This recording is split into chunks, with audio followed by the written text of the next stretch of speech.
हम अपना next topic start करेंगे and that is Nernst equation. ठीक है, तो क्या है नर्स्ट इक्वेशन।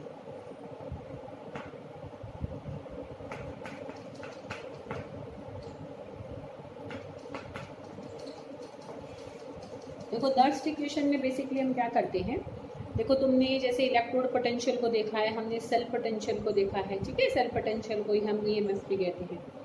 तो इलेक्ट्रोड पोटेंशियल और सेल पोटेंशियल इन दोनों के ऊपर हम कंसंट्रेशन का और टेम्परेचर का, इन दोनों का ही एक साथ इफेक्ट जिस इक्वेशन के थ्रू हम समझ सकते हैं, तो that equation is Nernst equation. ठीक है, the equation which describes the effect of concentration as well as temperature and that is absolute temperature, मतलब temperature in Kelvin. ठीक है, which describe the effect of concentration and temperature on electrode potential और on cell potential। मतलब हम इसको दो parts में देखेंगे। पहले हम देखेंगे इलेक्ट्रोड पोटेंशियल के ऊपर क्या कैसे हम इफेक्ट को स्टडी कर सकते हैं कंसंट्रेशन और टेम्परेचर का, फिर हम सेल पोटेंशियल के ऊपर कैसे उस इफेक्ट को स्टडी कर सकते हैं। ठीक है, तो हम दोनों की ही नर्स्ट इक्वेशन देखेंगे।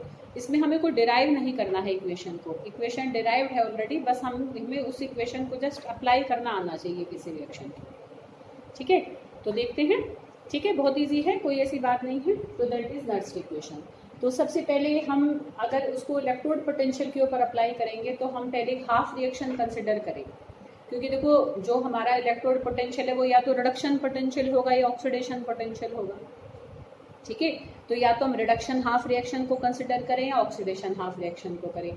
हम रिडक्शन हाफ रिएक्शन को ही करें, वो ज़्यादा बेटर है, क्योंकि हमारा जो रिडक्शन पोटेंशियल है वो हमारा स्टैंडर्ड इलेक्ट्रोड पोटेंशियल होता है। तो हम एक रिडक्शन प्रोसेस को यहाँ पर लेके चलते हैं, और जो रिडक्शन हम प्रोसेस ले रहे हैं वो हम एक जनरल लेंगे, मतलब हम कोई एग्जांपल नहीं ले रहे हैं, जनरल हम m मानकर कर लेते हैं। ठीक है, अब देखो जैसे कि मान लो हमारा कुछ Mn पॉजिटिव है, मतलब कोई आयन है पॉजिटिव आयन, उसके ऊपर कुछ n पॉजिटिव चार्ज है, तो वो n इलेक्ट्रॉन्स को लेकर क्या बना लेगा, मेटल ना सॉलिड जो भी है, मतलब न्यूट्रल एटम में वो कन्वर्ट हो जाएगा। ठीक है ना, तो ये हमने एक general reduction half reaction consider करा कि जिसमें कोई पॉजिटिव आयन जितना उस पर चार्ज था उतने इलेक्ट्रॉन को लेकर, और वो किस में कन्वर्ट हो रहा है, अपने न्यूट्रल एटम में कन्वर्ट हो गया। अब इसके ऊपर हम नर्स्ट इक्वेशन अप्लाई करेंगे। पहले हम नर्स्ट इक्वेशन किसके ऊपर देख रहे हैं,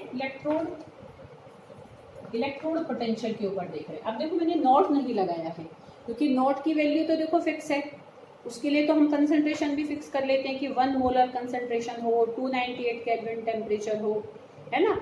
उन कंडीशंस को हम फिक्स करके जब इलेक्ट्रोड पोटेंशियल मेजर करते हैं तो that is standard reduction potential हमारा, वो तो वैल्यू फिक्स है। अब अगर हम टेम्परेचर को चेंज करें, कंसंट्रेशन को चेंज करें, तभी तो हम इफेक्ट देखेंगे कि इलेक्ट्रोड पोटेंशियल के ऊपर क्या इफेक्ट आ सकता है। तो अब जब हम इलेक्ट्रोड पोटेंशियल को देख रहे हैं वो कम ज़्यादा भी होगा, क्योंकि हम कंसंट्रेशन कम ज़्यादा करने से वो बढ़ रहा है कि घट रहा है, यही तो देखना है हमें। ठीक है बेटा, तो इसमें हम इसलिए सिंपल क्या लिखेंगे, इलेक्ट्रोड पोटेंशियल के ऊपर देखो जब नर्स्ट इक्वेशन को हम अप्लाई करेंगे, सीधा इक्वेशन ही लिखूंगी मैं, वो तुम्हें एज इट इज मतलब याद रखनी है। ठीक है, तो देखो वो इक्वेशन क्या होती है कि E इज इक्वल टू, ई क्या है, इलेक्ट्रोड पोटेंशियल, ई नॉट क्या है, जो भी हम यहाँ पर मेटल ले रहे हैं उसका स्टैंडर्ड रिडक्शन पोटेंशियल है, जो हमारा क्या है इसमें, जो हमारा E नॉट है। ठीक है, आ रही बेटा बात समझ में, माइनस RT ओवर Mn।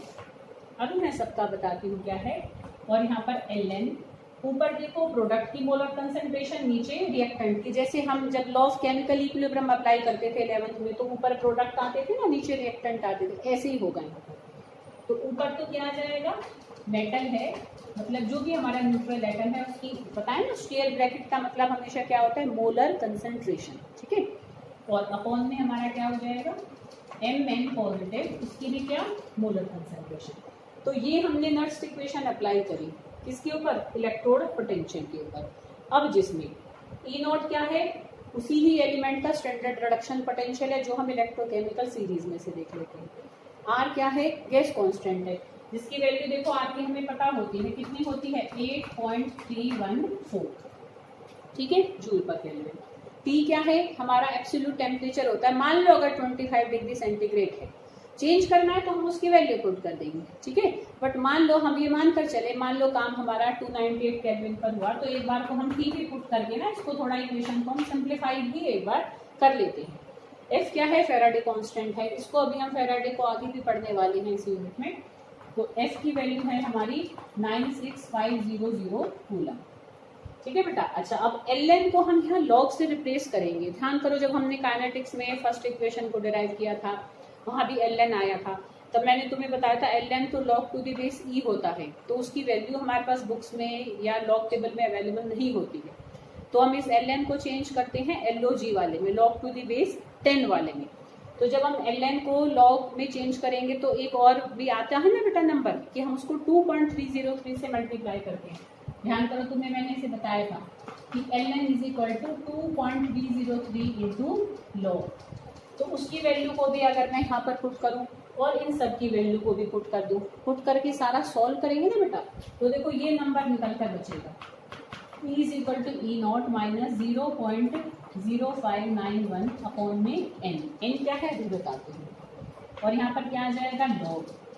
जो सॉलिड होता है ना बेटा, सॉलिड की मोलर कंसंट्रेशन बाय कन्वेंशन हम हमेशा 1 मानकर चलते हैं। ये तुम्हें 11th में भी बताया था, क्योंकि सॉलिड कंपैरेटिवली गैस या हमारा कोई आयन है या मतलब लिक्विड चीज के लिए भी हम जनरली 1 मानते हैं। बट जैसे यहाँ सॉलिड है, मतलब सॉलिड और लिक्विड में जो चेंजेस आते हैं कंसंट्रेशन में एज कम्पेयर टू आयंस और गैस, वो बहुत कम होते हैं, बहुत ना के बराबर होते हैं, ठीक है।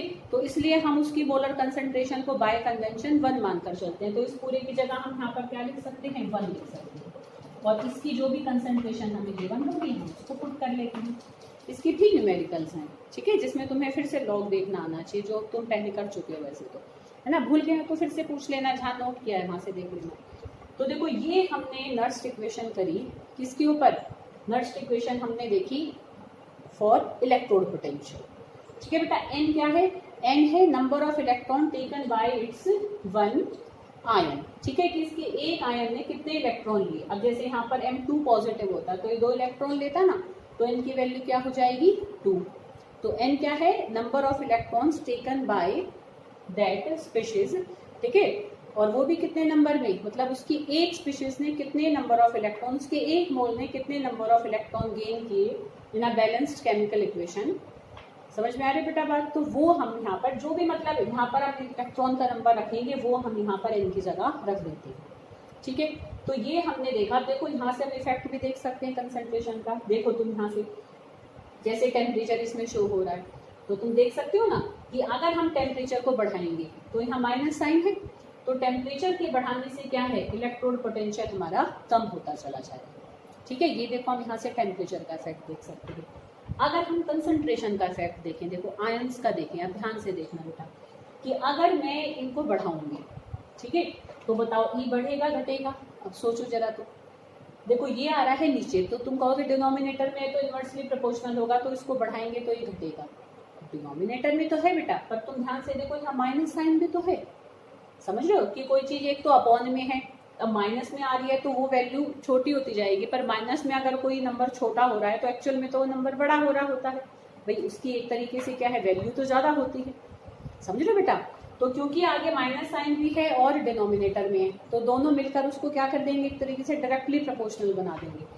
तो जिन आयंस का, ध्यान से सुनना, जिन आयंस का रिडक्शन होता है, ठीक है, उन आयंस की कंसंट्रेशन के बढ़ाने से इलेक्ट्रोड पोटेंशियल बढ़ता चला जाता है। बट अगर हम उन आयंस को लेते जिनका ऑक्सीडेशन हो रहा होता, मान लो ये इक्वेशन हम लगाते ऑक्सीडेशन हाफ रिएक्शन पर, तो फिर आयन यहाँ आते, क्योंकि ऑक्सीडेशन में इलेक्ट्रॉन छोड़ता, आयन यहाँ बनता, तब फिर वो आयन ऊपर आ जाता। तो ऊपर अगर आता और यहाँ माइनस आयन है तो उनके बढ़ाने से इलेक्ट्रोड पोटेंशियल कम हो जाएगा, ठीक है। तो इसलिए अब एक सिंपल सी बात ध्यान रखना, नोट्स पे भी मैंने लिख रखी है, देखो टेम्परेचर के बढ़ाने से तो इलेक्ट्रोड पोटेंशियल कम होगा, ठीक है ना। यहाँ देखो माइनस साइन आ रहा है। और आयंस की कौन सी वाली आयंस की, एक तरीके से देखो बड़ी सिंपल सी बात है कि हमारा जो ऊपर वाले आयंस है, या सिंपल कहें हम कि भाई जिन आयंस का रिडक्शन होता है, ठीक है, उनका तो क्या है, उन आयंस की कंसंट्रेशन बढ़ाने से तो इलेक्ट्रोड पोटेंशियल बढ़ेगा, और जिन आयंस का ऑक्सीडेशन होगा उन आयंस की एक तरीके से कंसंट्रेशन बढ़ाने से इलेक्ट्रोड पोटेंशियल घटेगा। या ऐसे भी कह सकते हैं कि जब हम आयंस की कंसंट्रेशन को बढ़ाते हैं तो उनका रिडक्शन पोटेंशियल तो बढ़ेगा पर उनका ऑक्सीडेशन पोटेंशियल घटेगा, ऐसे भी कह सकते हैं। ठीक है, कि जो आयंस हमारे शो हो रहे हैं उनकी कंसंट्रेशन के बढ़ाने से रिडक्शन पोटेंशियल बढ़ता है पर ऑक्सीडेशन पोटेंशियल घटता है। तो ये हमने इलेक्ट्रोड पोटेंशियल के ऊपर क्या देखा है, कंसंट्रेशन और टेम्परेचर का दोनों का साइमल्टेनियस इफेक्ट देखा है। अब हम सेल पोटेंशियल पर देखेंगे, वो इम्पोर्टेंट है, वो पेपर में आता है और कोई एक रिएक्शन देकर या बस वो कुछ इन्फॉर्मेशन देकर तुमसे कहता है कि make the Nernst equation for that particular process, तो तुम्हें पहले उसका रिएक्शन बनाना होगा। जैसे रिएक्शन बनाना तुम्हें पहले सिखाया, फिर रिएक्शन बनाकर उस पर हम नर्स्ट इक्वेशन अप्लाई करते हैं। ठीक है, तो उसको अब हम देखते हैं इन नेक्स्ट वीडियो।